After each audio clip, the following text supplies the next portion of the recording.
business cycle in terms of what investment ideas make sense. We're going to have another speaker, and then any question is fair game after that. So please come at me with any sort of questions or thoughts you may have. We've got some interesting anniversaries coming up. Hard to believe, but in 2 weeks, we have the 4th anniversary of this stock market low, this cycle low. March 9th of 2009 is now coming down the road. It's hard to believe. The next anniversary will be July 31st of this summer, when we'll reach 4 years since the last recession ended. Now, what's happened since then? Well, I'll tell you one of the things I've observed.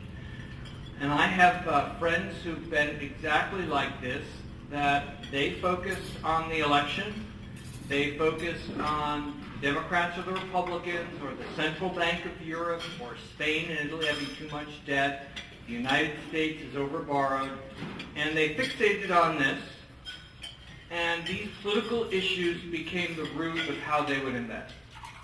Now, unfortunately for them, and one of my friends back east, his name is John, put all his money in cash and gold, and he doesn't even get to this day, and I don't know if you know this in this room, but let's go through the facts.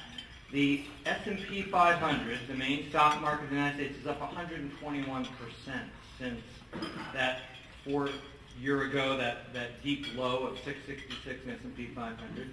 The U.S. economy is the only major developed economy in the world that's bigger today than it was in July of 2009. So we're the only economy that's gone from recovery to expansion. And the question is, why? Are we due for another recession? What should you think about in your portfolios? And I think you have to focus on the business cycle, because the business cycle does the most damage at its worst to investment portfolios that have any risk at all.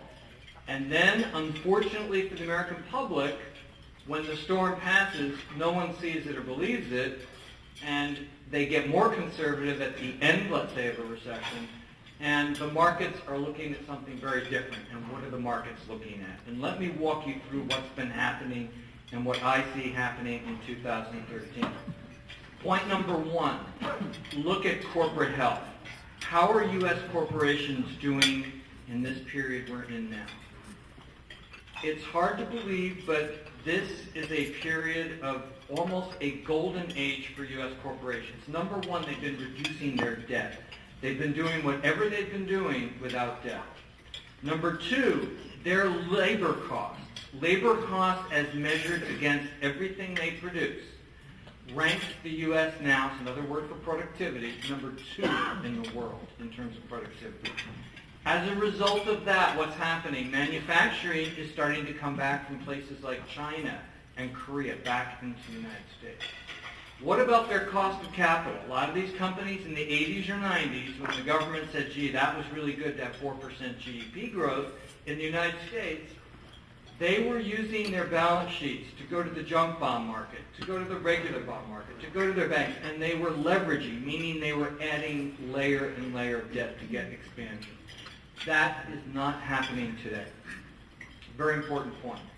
What about their cash flow, their profitability, the day-to-day cash flow to make companies work? Highest in history compared to sales, compared to GDP. How much money are they making per dollar of sales? Running 100% higher than the 50-year average. I don't know why this information is on page 55 of the Eastern newspapers, but that's where you'll find it. It should be on page 1, because these are the ingredients to keep people employed and to keep the United States competitive. And this is the type of thing the market looks at. Another key ingredient, where is this cycle, where is it going, is the U.S. consumer.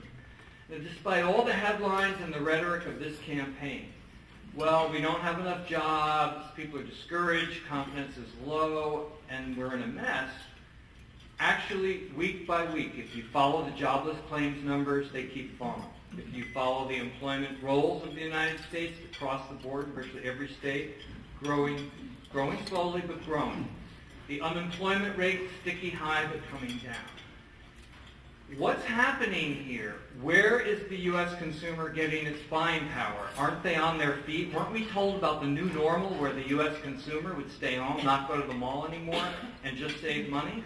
Well, I hate to tell you, for the last 4 years, every single year since we exited that Lehman Brothers housing bubble, U.S. consumers have been spending 4.5% to 5% annual increases.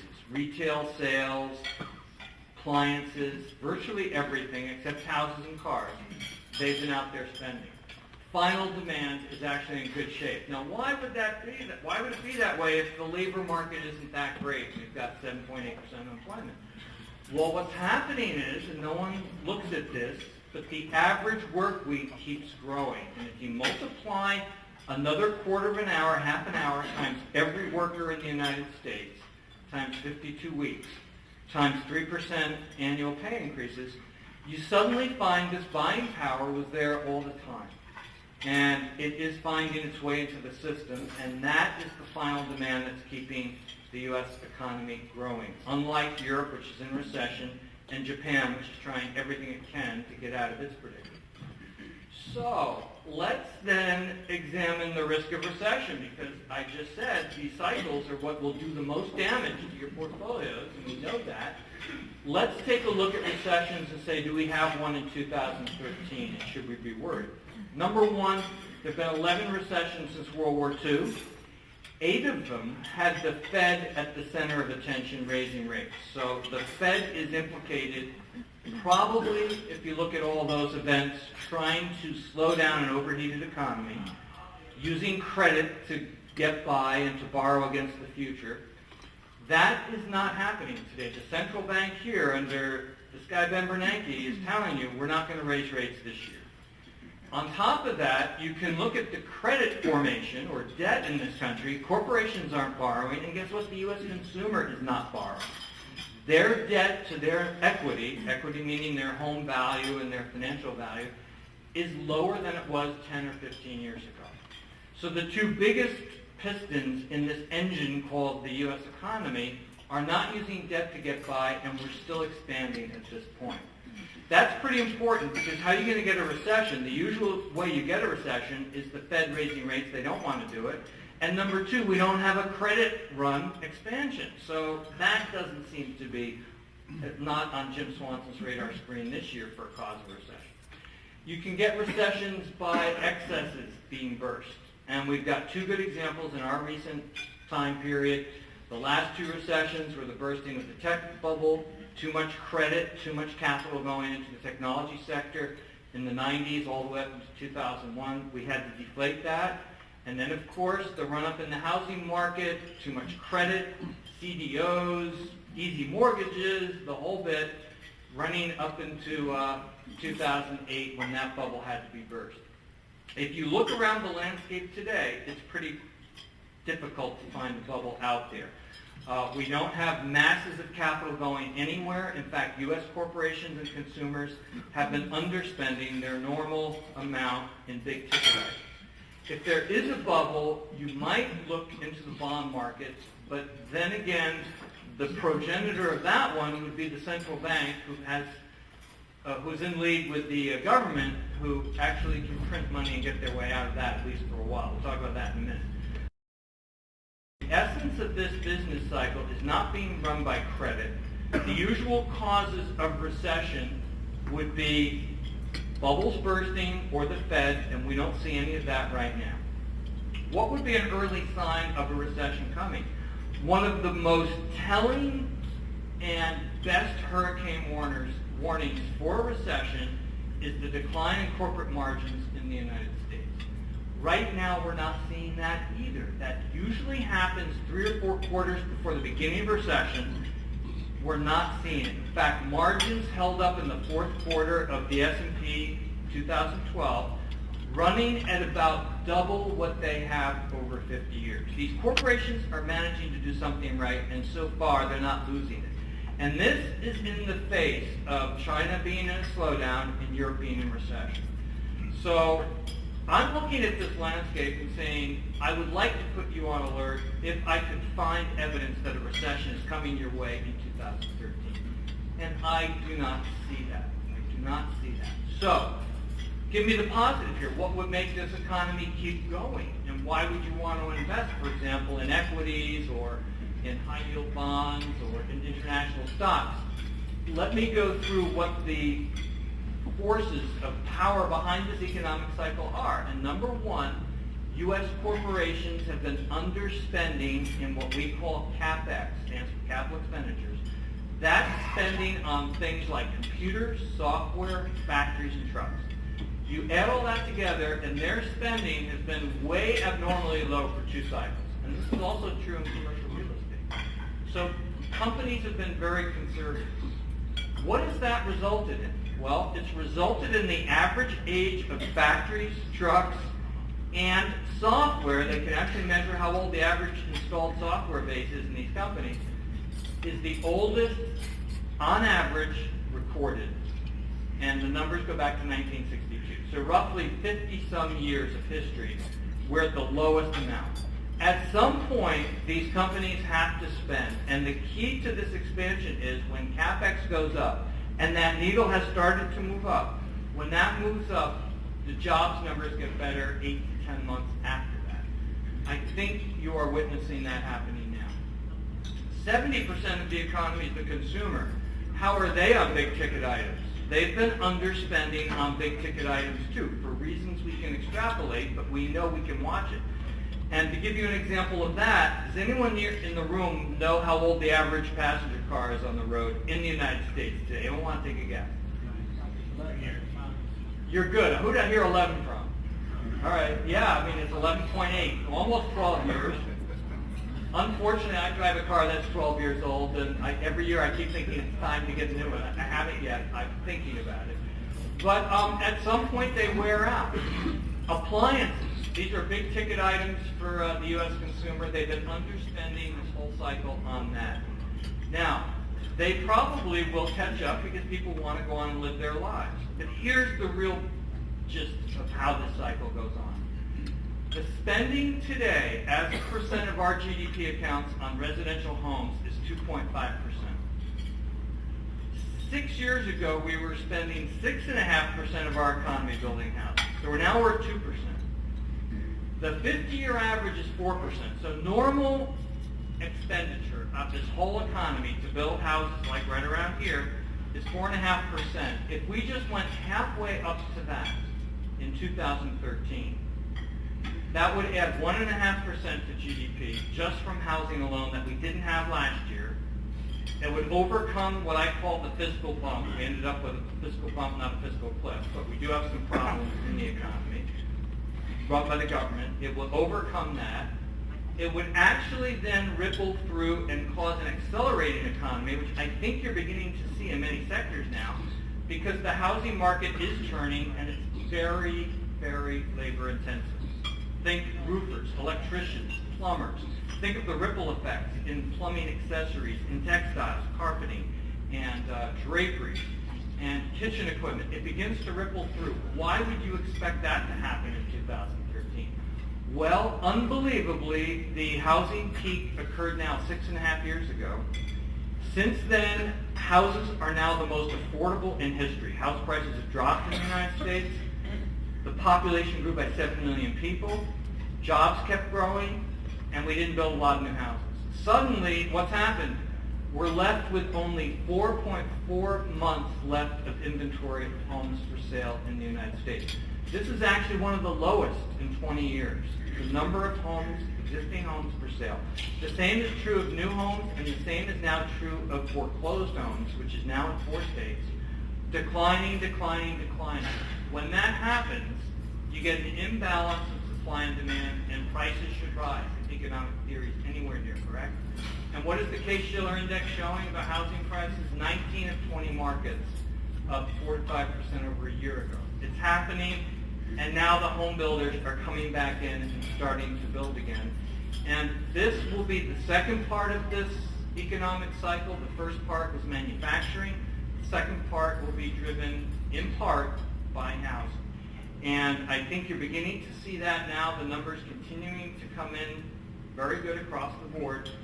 I would submit to you then that the average business cycle lasts 5 years, this one could last 7, because it's not driven by credit like those business cycles where we got 4% growth in the 80s or 90s. It's not under the control of the Fed that wants to see rates higher. We don't have inflation yet. We will get it later this year. So what does that mean for your 529 plans, for college, for retirement, 401k? I think it means that you become very cautious about bonds. The clearing rate for the U.S. 10-year benchmark treasury should be 4% yield to maturity. In this environment, it's 2. If you bought a 10-year treasury, and God bless people who do, I have them in my portfolio, not a lot, but some, you are locking in today a negative real return. Inflation is higher than 2%. So if you want that kind of investment, it's there as a shock absorber, but it's not a real good value. Now, what might be a good value? Are there other parts of the bond market to look? Well, high-grade corporate bonds offer a little bit more in income, but they're subject to price declines when interest rates move up. And I think by the end of the year, you're going to see interest rates move up. I'm not really excited about that. High-yield bonds almost can't go much higher, and they have a lot of downside. Not really thrilled with that market. The one fixed income market other than short-term debt or cash would be emerging market debt. And this is an area where credit improvement is happening throughout the world, and that still is not a safe bond market, but a relatively good place to go. One of the main principles of investing is compounding your return through interest. People love the bond market. The bond market's been great for 30 years. I think now you take that principle and apply it to the stock market. Dividend-paying stocks, not the companies with the highest dividend yields, but the ones with the cash flow and the growth in earnings to pay those dividends, are a place to look. 40% of the total return that's reported in the newspapers from the stock market comes from dividends anyway. And now we have the majority of companies in the S&P 500 raising their dividends. They've got the cash flow to do it.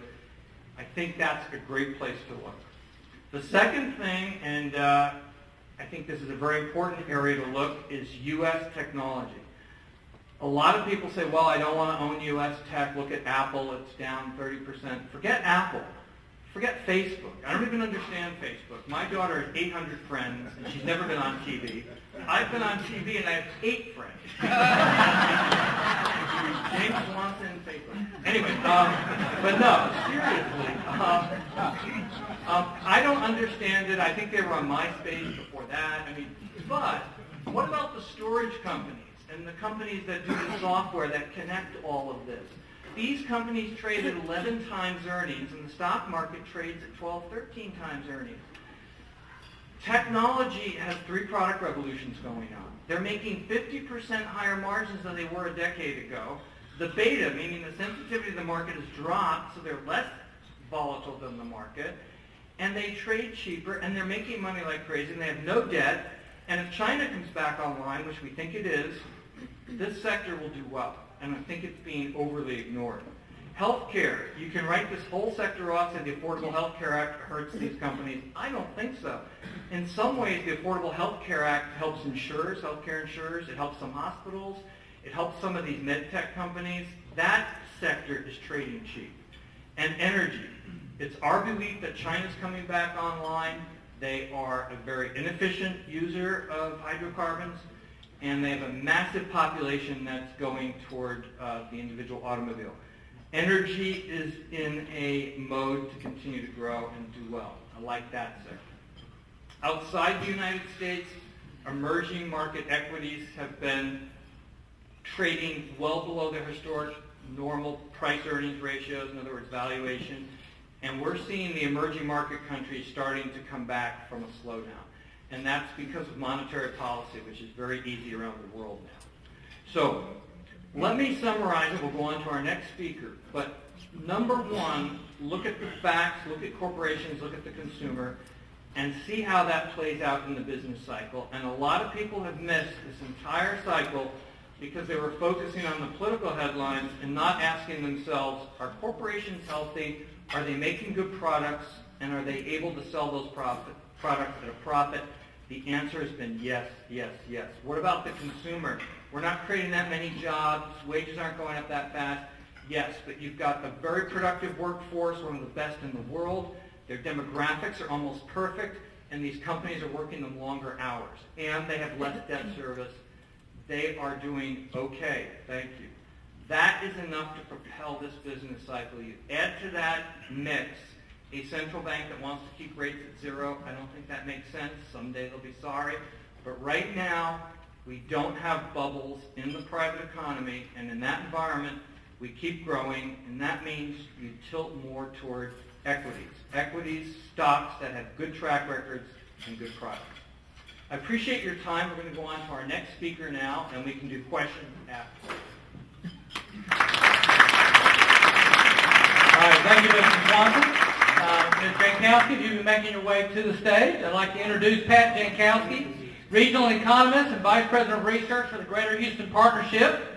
He oversees the research department, which provides information gathering, data analysis, database management, forecasting, and mapping functions for the partnership's 5 divisions.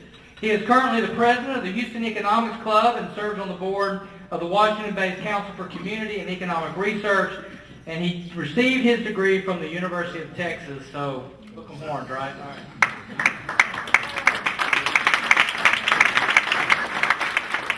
That's a tepid round of applause for someone who went to UT. I do need to let you know that I have a son who graduated from Texas A&M.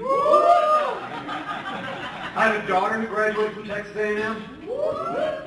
I do remind them their A&M degree is paid for by my UT education. I have a third child. She wisely chose to go to Texas State. So, yeah, I've been told all I need to do is push B. There it is. You recognize your region. That's a shot of Lake Houston that I pulled off the web last night. A couple things before I get started. I want to thank you for showing up and listening to me speak. My hat goes off to you because I work for the Greater Houston Partnership. I'll talk a little bit like we're a community betterment organization. And I've spent a lot of my career doing what, anybody remember Louis Welch out here? Louis Welch is my first boss. He said our job was to make Houston a better place to live, work, and do business. And when I see a crowd like you, obviously engaged in your Chamber of Commerce, I see that you're working to make this part of the region a better place to live, work, and do business. So my hat goes off to you for the time and the checks that you write. Also, we work with Charlie and Jenna and Trish and Stephanie, Amanda, Katie, and Carolyn. We consider these guys to be our allies with what we try to do with the Greater Houston Partnership. We represent the entire region. But it's nice to have good allies like these when we're going out doing our best to make Houston a better place to live, work, and do business. Okay, so first slide. Just want to let you know, we have the easiest website in the world to remember, www.houston.org. If you want to find out a little bit more about my organization and who I represent and the organization that works with Charlie and everybody here at the Houston area, you can just go to houston.org and you can find out a little bit about the partnership. And we have lots of economic data there that you can pull down if you'd like. Okay, when I talk about Houston today up here, I'm talking about the 10-county region, the region as a whole. That's just a little graphic up there so you get some idea of what the Houston region looks like. It's got 125 cities, the most populous county being Harris County, the most populous city being the city of Houston. It's not something we've made up. Actually, Office of Management and Budget goes and pulls data and looks at commuting patterns. And for these counties to be considered one unit, you have to have at least 25% of the people who live in one of the outer counties commuting into the inner county, or 25% of the people who live in an outer county, who work in an outer county, living in the inner county. For example, Chambers County, actually 40% of the jobs in Chambers County are actually held by people who live in Harris County. In Austin County, it's about 30% of the people who live in Austin County commute into Harris County every day. So it kind of gives you an idea of why that's considered a region. And this is just a preface, so whenever I say Houston, I'm referring to that geography right there. I'm not referring to the city of Houston, I'm not referring to Harris County. I'm referring to the whole community. Okay, so let me get started. I want to give you some numbers that are going to put you to sleep. Okay, this area, this metro area, this 10 county, Houston, about 10,000 square miles. About 6.1 million people live here. I think that's 6.1 million people. 2.7 million jobs. And it's got a $444 billion economy. Okay, anybody still awake? Okay. Let's take a look at the numbers there, a little bit more exciting. Okay. This is what in the parlance we like to call, I'm going to show you some gee whiz facts. Like, gee whiz, I didn't know that. Okay, so if Houston were a state, and we like to think that maybe someday we should be a state, at least not part of the U.S. If we're a state, we're actually larger than New Jersey, New Hampshire, and Vermont. And just a little bit smaller than Massachusetts, Hawaii, or Maryland. So if you think about it, Houston is big enough to be a state in its own right, just by landmass. If we were a state, we actually have more population than the state of Wisconsin. Any cheeseheads out here? More population than the state of Maryland. Someone's from Maryland. Glad to have you in Houston. Actually have more population than the Show Me state, state of Missouri. We're just a little less than Tennessee, the volunteer state, or Arizona, or Indiana. So not only are we bigger physically, we have a larger population than many other states. How about jobs? Great job machine Houston is right now. We have more jobs in Senator McCain's state of Arizona, more jobs in the state of Maryland, more jobs in the state of Missouri. Just a little bit fewer jobs in Minnesota, Washington, or Indiana. So whether you look at square miles, whether you look at population, whether you look at jobs, we're big enough to be a state in our own right.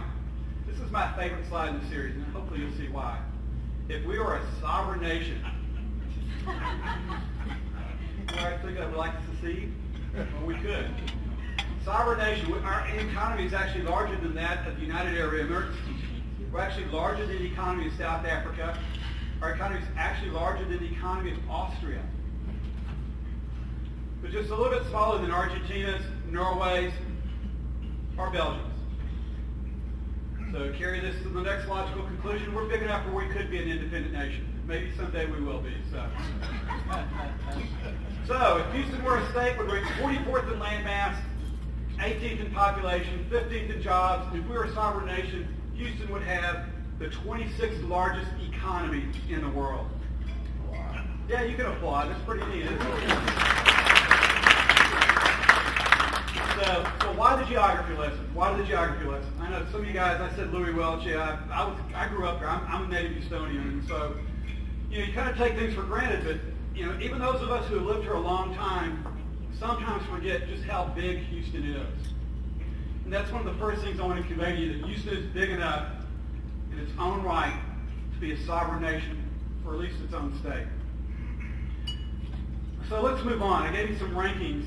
Let me share just a few more rankings. And rankings are actually quite important in the business that Charlie and I are in, because we're always trying to get people to take a serious look at Houston.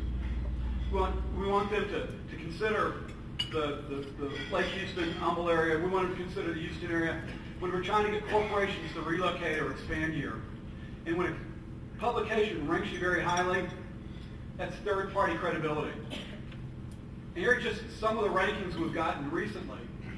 We actually had the fastest growing job market last year in the major metropolitan areas. PayScale has rated us as the best city for your career.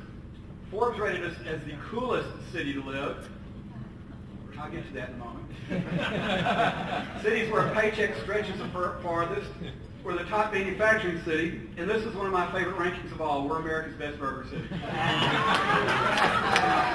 Who wouldn't want to relocate here because of the burgers?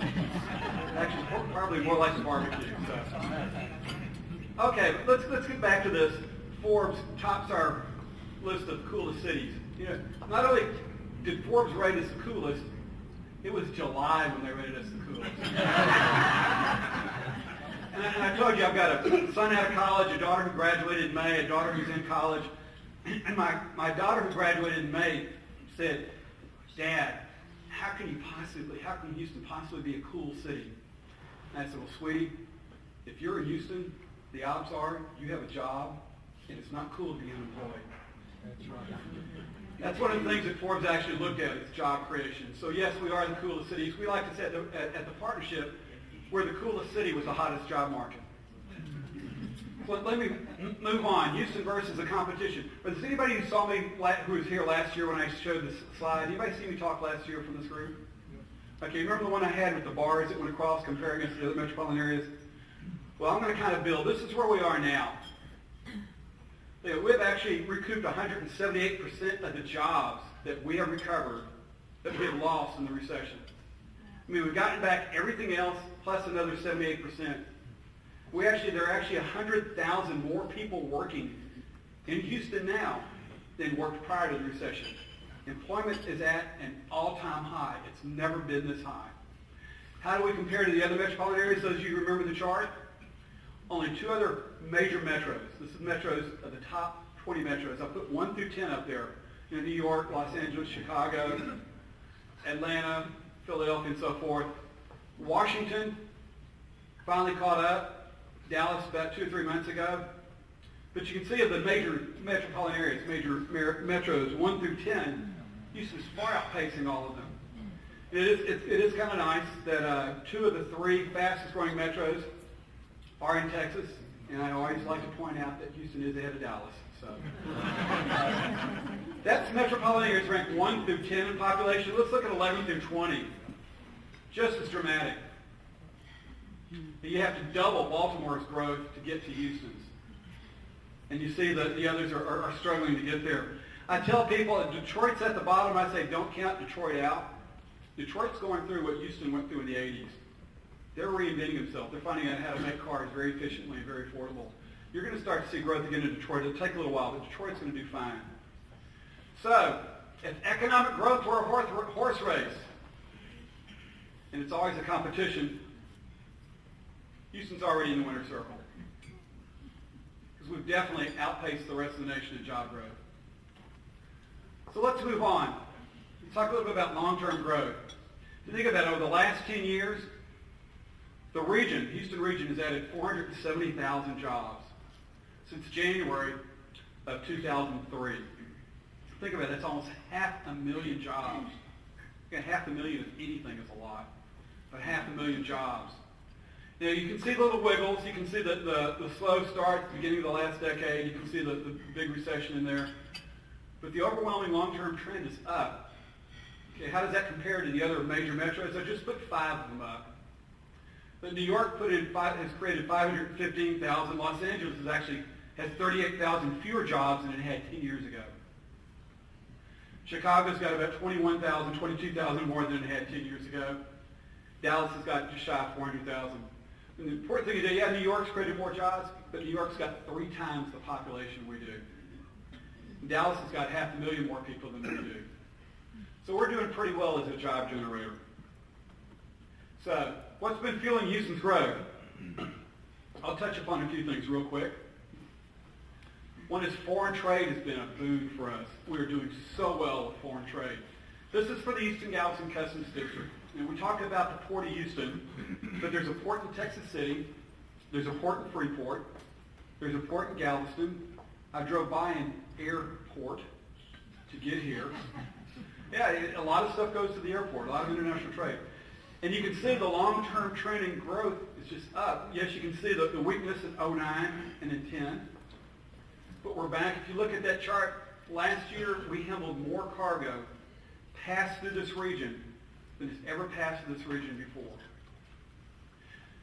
Part of the benefit of this is just the fact that we handle all this stuff through the ports, but also a lot of this is exported. If you look, the blue are the exports, and a lot of stuff which passes through here is stuff which originates here. And you can see that blue line is steadily risen as well. So trade has helped drive our job growth. Healthcare. Rather than giving you lots of funny statistics about the medical center, I just thought I'd put it on that chart. This shows you the major U.S. office markets and how much office space and lab space and other spaces in the medical center. Just shy of 34 million square feet of space in the Texas Medical Center. So if the Texas Medical Center were a downtown, it'd be the 13th largest downtown in the U.S. And if you look at it, it's not that far behind Houston. downtown Houston. It's only 4 million square feet smaller than downtown Houston. And the point is, there's a lot of activity that goes on in the medical center which supports a lot of jobs. How about energy? These are all companies that have major operations here. I mean, this should be something everybody gets, how important energy is to Houston. But one of the great things about energy is it pays so well. So not only are the energy companies buying all sorts of goods and services, they pay everybody very well, and those people spend their money. If you want to know what the average weekly wage is, this is out of something called the Quarterly Census of Employment and Wages.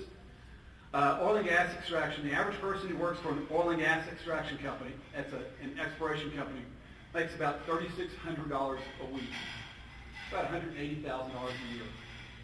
Now that's an average. Not everybody makes that, obviously. Some people make a lot less, some people make a lot more.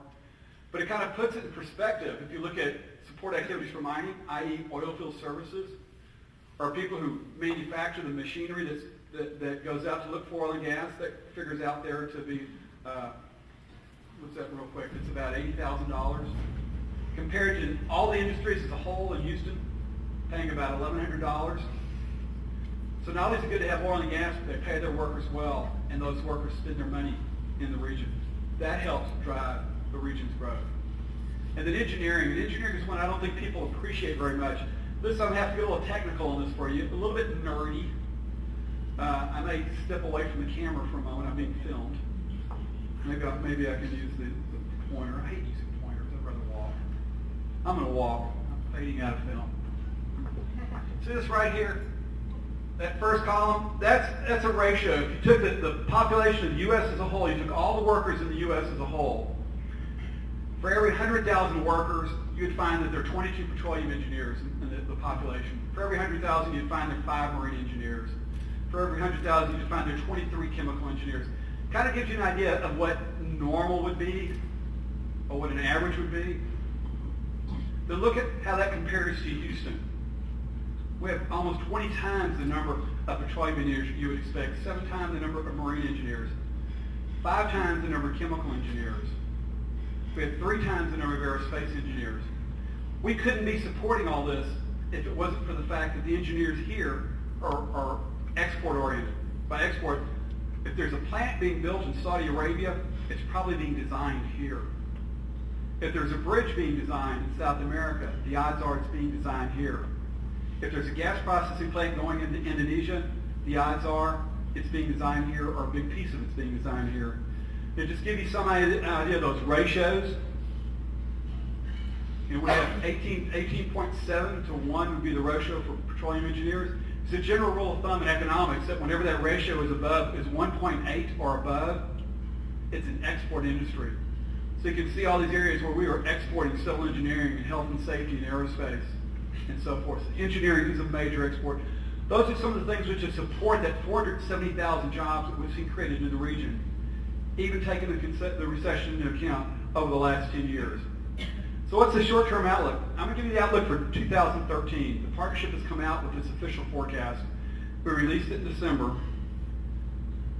Forecast is this region is going to create 76,000 jobs this year. That's an annual growth rate of about 2.8%, and that's job growth above the long-term average. Last year, the region created, well, I'll show you, I'll get you a slide, I've got a slide on that. So who are the winners and losers? What industries are going to grow? Actually, this year, we don't expect any industry to lose jobs. We expect to see growth across the board, even in government and even in information and media. 2 weeks ago, Mayor East Parker came on and said they're going to hire back about 200 workers and reopen the library on certain days that it's been closed. That's the first sign. That's the first sign that we're seeing the final stages in the recovery. But we expect to see growth in every sector. If you want to see the idea of the magnitude of the growth, lots of growth in construction. Healthcare will continue to grow. Hotels and restaurants, food services, manufacturing, every sector. Now, what's going to be affecting this? Stable energy prices. The Department of Energy expects oil to average about $92 a barrel this year, which is good. As long as oil stays above $70 a barrel, we're happy. Ideally, we want it above 75. But if it stays above 70, we're happy. There are 11 chemical plants that have been announced or under construction, huge construction projects. And we had $125 billion worth of goods exported out of the region last year. We expect the same amount this year. Strong housing market, as we heard earlier. And population growth. We're still adding 110,000 residents a year. I touched upon this last year, that when we say population, people think that's 110,000 people moving here. No, it's a combination of things. We have about 100,000 babies born every year in the region. And about 35,000 people die every year. So you take the 100,000 babies, you subtract the 35,000 deaths, that gives you your natural increase. Plus we have anywhere between, depending upon the year, 55,000 people move here. Half of them move from overseas, half of them move from somewhere else in the U.S. So that's where that population growth number comes from. So to put that forecast of 76,000 jobs, the forecast for this year, in perspective, that's going back to 1991. The green bars show jobs have been added in that year. That's the December number. The red bars show jobs that were lost. The blue bar is our forecast. So you can see pretty much consistent growth, but if you take out, if you just average it, just a straight average, add the negatives, add the positives, divide by the number of years, Houston averages over, since 91, averages about 43,000 jobs. But if you take out the booms and the busts, you take out any year in which we lost jobs, you take out the red bars, and you take out any of the green bars, years in which we added over 100,000, that means the region averages about 57,000 jobs a year. And the partnership's forecast is for 76,000. So you can see we're slowing down a little bit from last year, but we're still above historic rates. So I have 3 more charts I want you to think about. I'm glad somebody laughed at that. He was my hero growing up. So. Population. Long-term forecast for population through 2040. We're looking at 27 years down the road. This is by a guy I talked about last year, Ray Perryman. He's an economist out of Waco. So he is not a Houston-based economist. He's someone in the central part of the state. He looks at the data, he looks at the trends, and he's forecasting the region's going to hit over 10 million population by the year 2040. Right, as you think that we're adding 110,000 people a year, that's very good. If you look at employment, Ray Perryman's looking at we're going to add 1.6 million jobs between now and 2040. And Perryman's forecasting this is after you've taken inflation into effect for the size of the economy to more than double between now and 2040. This is a guy out of Waco. This is not someone out of Houston. This is not me. This is a disinterested third party who's looking at this and forecasting strong population growth, strong employment growth, and strong economic growth in 2040. So I have one slide to summarize what I have to say about that. In the words of Tim Buckley, the future's so bright, I gotta wear shades. So that's it. So thank you very much, everybody. I think at this point we're going to